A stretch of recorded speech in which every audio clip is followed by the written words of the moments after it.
बेनी माधव सिंह गौरीपुर गांव के जमींदार और नंबरदार थे। उनके पितामह किसी समय में बड़े धन धान्य संपन्न थे। गांव का पक्का तालाब और मंदिर, जिनकी अब मरम्मत भी मुश्किल थी, उन्हीं के कीर्त स्तंभ थे। कहते हैं इस दरवाजे पर हाथी झूमता था। अब उसकी जगह एक बूढ़ी भैंस थी, जिसके शरीर में अस्थिपंजर के सिवा और कुछ शेष ना रहा था, पर दूध शायद बहुत देती थी, क्योंकि एक न एक आदमी हांडी लिए उसके सिर पर सवार ही रहता था। बेनी माधव सिंह अपनी आधी से अधिक संपत्ति वकीलों को भेंट कर चुके थे। उनकी वर्तमान आय 1000 रुपये वार्षिक से अधिक न थी। ठाकुर साहब के 2 बेटे थे। बड़े का नाम श्रीकंठ सिंह था। उसने बहुत दिनों के परिश्रम और उद्योग के बाद BA की डिग्री प्राप्त की थी। अब एक दफ्तर में नौकर था। छोटा लड़का लाल बिहारी सिंह दोहरे बदन का सजीला जवान था। भरा हुआ मुखड़ा, चौड़ी छाती, भैंस का 2 सेर ताज़ा दूध वह सब उठकर सवेरे पी जाता था। श्रीकंठ सिंह की दशा बिल्कुल विपरीत थी। इन नेत्रप्रिय गुणों को उन्होंने BA इन्हीं 2 अक्षरों पर न्यौछावर कर दिया था। इन 2 अक्षरों ने उनके शरीर को निर्मल और चेहरे को कांतिहीन बना दिया था। इसी से वैदिक ग्रंथों पर उनका विशेष प्रेम था और वैदिक औषधियों पर उनका अधिक विश्वास था। शाम सवेरे उनके कमरे से प्रायः खरल की सुरीली कर्णप्रिय मधुर ध्वनि सुनाई दिया करती थी। लाहौर और कलकत्ते के वैद्यों से बड़ी लिखा पढ़ी रहती थी। श्रीकंठ इस अंग्रेजी डिग्री के अधिपत होने पर भी अंग्रेजी सामाजिक प्रथाओं के विशेष प्रेमी न थे, बल्कि वह बहुधा बड़े जोर से उसकी निंदा और तिरस्कार किया करते थे। इसी से गांव में उनका बड़ा सम्मान था। दशहरे के दिनों में वह बड़े उत्साह से रामलीला में सम्मिलित होते और स्वयं किसी न किसी पात्र का पाठ लेते थे। गौरीपुर में रामलीला के वही जन्मदाता थे। प्राचीन हिंदू सभ्यता का गुणगान उनकी धार्मिकता का प्रधान अंग था। सम्मिलित कुटुंब के तो वह एकमात्र उपासक थे। आजकल स्त्रियों को कुटुंब में मिलजुल कर रहने की जो रुचि होती है, उसे वह जाति और देश दोनों के लिए हानिकारक समझते थे। यही कारण था कि गांव की ललनाएँ उनकी निंदक थीं। कोई तो उन्हें अपना शत्रु समझने में भी संकोचना करती थी। स्वयं उनकी पत्नी को ही इस विषय में उनसे विरोध था। यह इसलिए नहीं कि उसे अपने सास ससुर, देवर या जेठ आदि से घृणा थी, बल्कि उसका विचार था कि यदि बहुत कुछ सहने और तरह देने पर भी परिवार के साथ निर्वाह ना हो सके, तो आए दिन की कला से जीवन को नष्ट करने की अपेक्षा यही उत्तम है कि अपनी खिचड़ी अलग पकाई जाए। आनंदी एक बड़े उच्च कुल की लड़की थी। उसके बाप एक छोटी सी रियासत के तालुकेदार थे। विशाल भवन, एक हाथी, 3 कुत्ते, बाज, बाहरी शिकरे, झाड़ फानूस, ऑनरेरी मजिस्ट्रेट और ऋण जो एक प्रतिष्ठित तालुकेदार के भोग्य पदार्थ हैं, सभी यहाँ विद्यमान थे। नाम था भूप सिंह। बड़े उदारचित्त और प्रतिभाशाली पुरुष थे, पर दुर्भाग्य से लड़का एक भी न था। 7 लड़कियाँ हुईं और दयुग से सब की सब जीवित रहीं।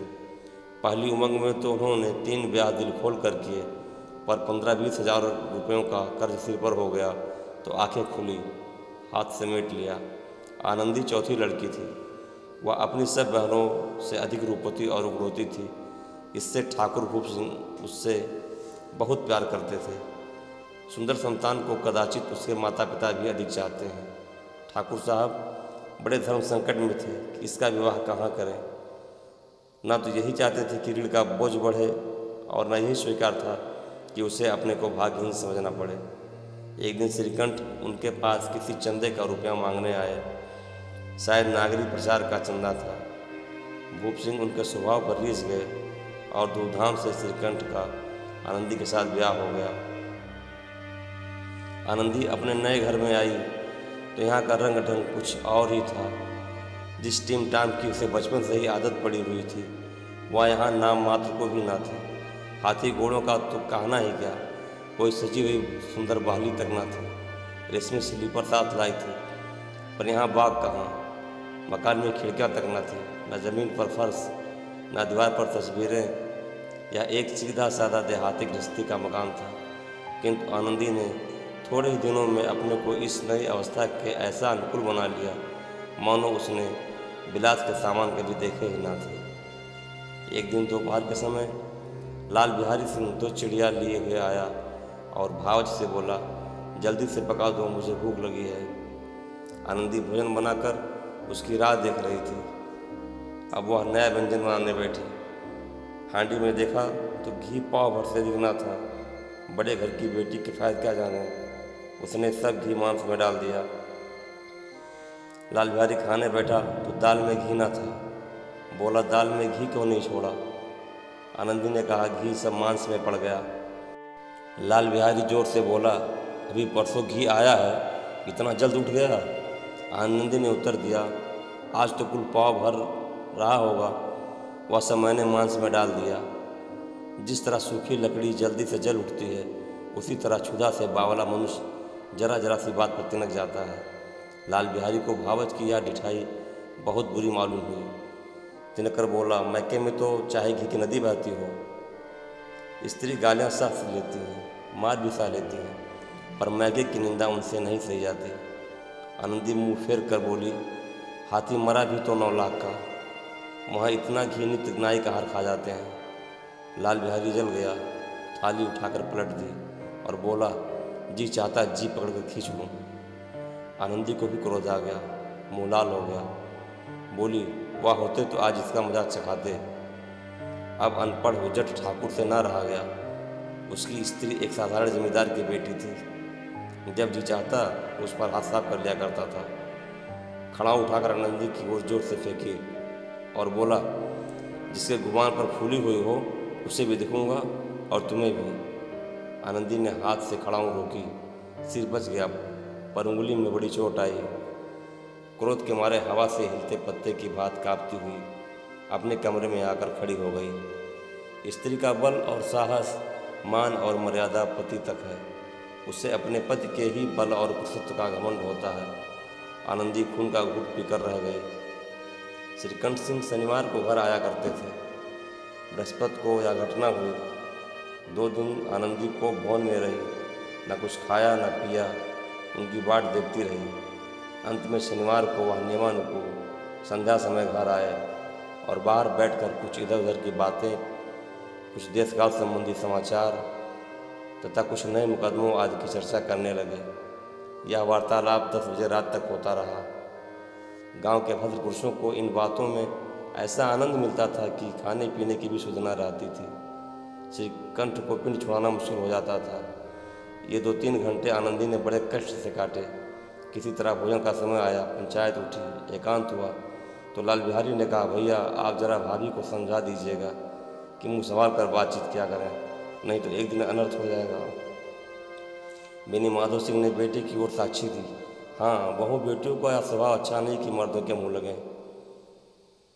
लाल बिहारी वह बड़े घर की बेटी हैं तो हम भी कोई कुर्मी कहार नहीं हैं। श्रीकंठ ने चिंतित स्वर से पूछा, आखिर बात क्या हुई? लाल बिहारी ने कहा, कुछ भी नहीं, यूँ ही आप उलझ पड़ी। मैके के सामने हम लोगों को कुछ समझती ही नहीं। श्रीकंठ खा पीकर आनंदी के पास गए। वह भरी बैठी थी। यह हजरत भी कुछ तीखे थे। आनंदी ने पूछा, चित्त तो प्रसन्न है? श्रीकंठ बोले, बहुत प्रसन्न है, पर तुमने आजकल घर में यह क्या उपद्रव मचा रखा है? आनंदी की त्योरियों पर बल पड़ गए। झुंझलाहट के मारे बदन में ज्वाला सी दाग उठी। बोली, जिसने तुमसे यह आग लगाई है उसे कहूँ तो मुँह झुलस दूँ। श्रीकंठ, इतनी गर्म क्यों होती हो? बात तो कहो। आनंदी, क्या कहूँ? या मेरे भाग का फेर है, नहीं तो गंवार छोकरा जिसको चपरासगिरी करने का भी शौर नहीं, मुझे खड़ाऊ से मार कर यूँ ना करता।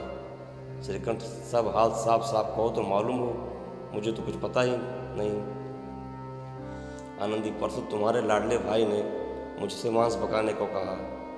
घी हांडी में पाव भर से दिखना था, वह सब मैंने मांस में डाल दिया।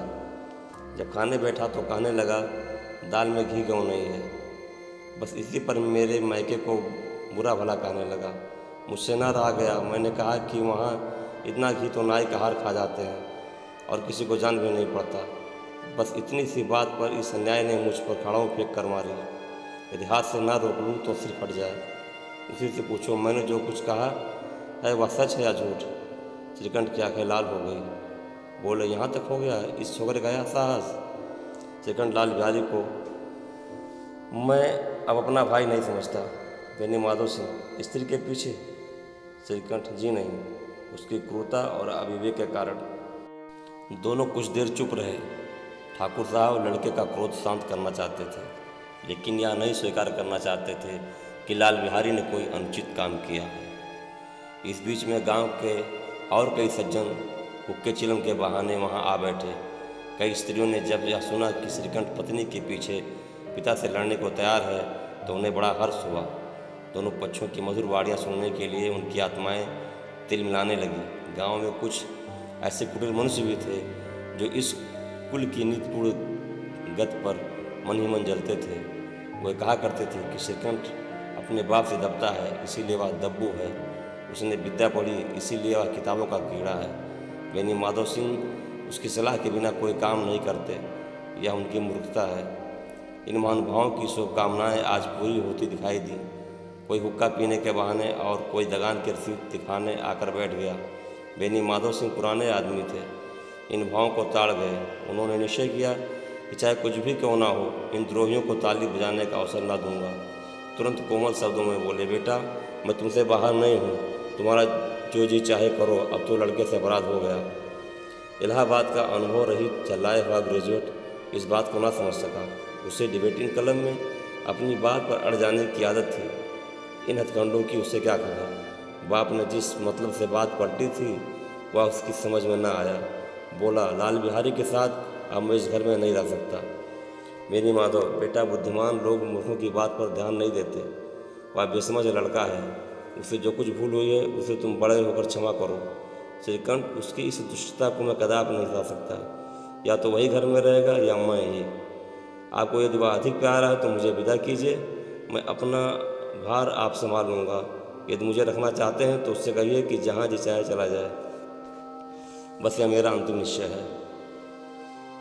लाल बिहारी सिंह दरवाजे की चौखट पर चुपचाप खड़ा बड़े भाई की बातें सुन रहा था। वह उनका बहुत आदर करता था।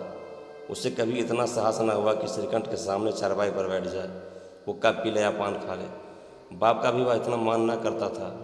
श्रीकंठ का भी उस पर हार्दिक स्नेह था। अपने होश में उन्होंने कभी उसे घूरका तक ना था।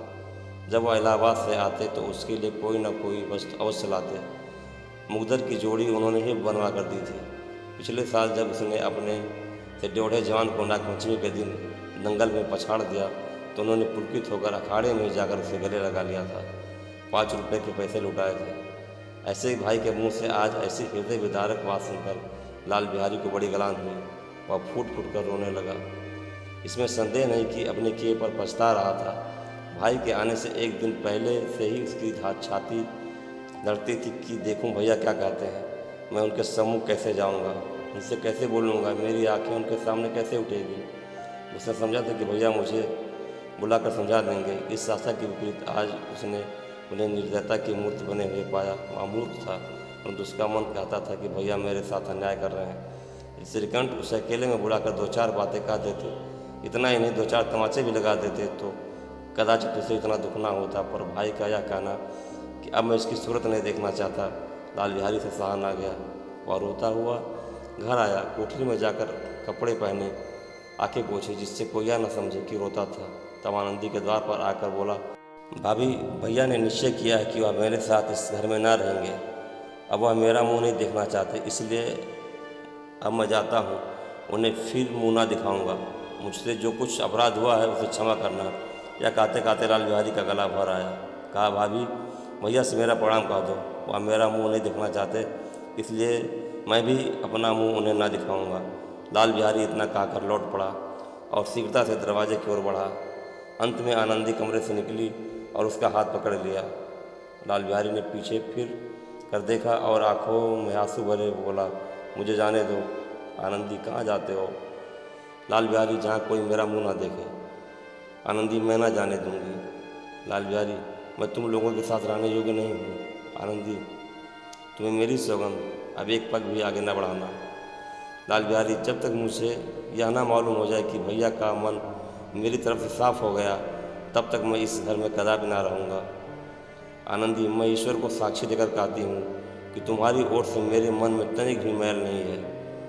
अब श्रीकंठ का हृदय भी पिघल गया। उन्होंने बाहर आकर लाल बिहारी को गले लगा लिया। दोनों भाई खूब फूट फूट कर रोए। लाल बिहारी ने सिसकते हुए कहा, भैया अब कभी मत कहना कि तुम्हारा मुंह ना देखूंगा। इसके सिवा आप जो दंड देंगे मैं साथ स्वीकार करूंगा। श्रीकंठ ने कांपते हुए स्वर में कहा, लल्लू, इन बातों को भूल जाओ। ईश्वर चाहेगा तो फिर ऐसा अवसर न आवेगा। बेनी माधव सिंह बाहर से आ रहे थे। दोनों भाइयों को गले मिलते देखकर आनंद से पुलकित हो गए और बोल उठे, बड़े घर की बेटियां ऐसी ही होती हैं, बिगड़ता हुआ काम बना लेती हैं। गांव में जिसने यह वृतांत सुना उसी ने इन शब्दों में आनंदी की उदारता को सराहा। बड़े घर की बेटियां ऐसी ही होती हैं। मित्रों, अगर यह कहानी पसंद आई हो तो हमारे चैनल को सब्सक्राइब कीजिएगा, बेल आइकन बटन को प्रेस कीजिएगा ताकि आने वाली कहानियों का नोटिफिकेशन मिलता रहे। बहुत बहुत धन्यवाद।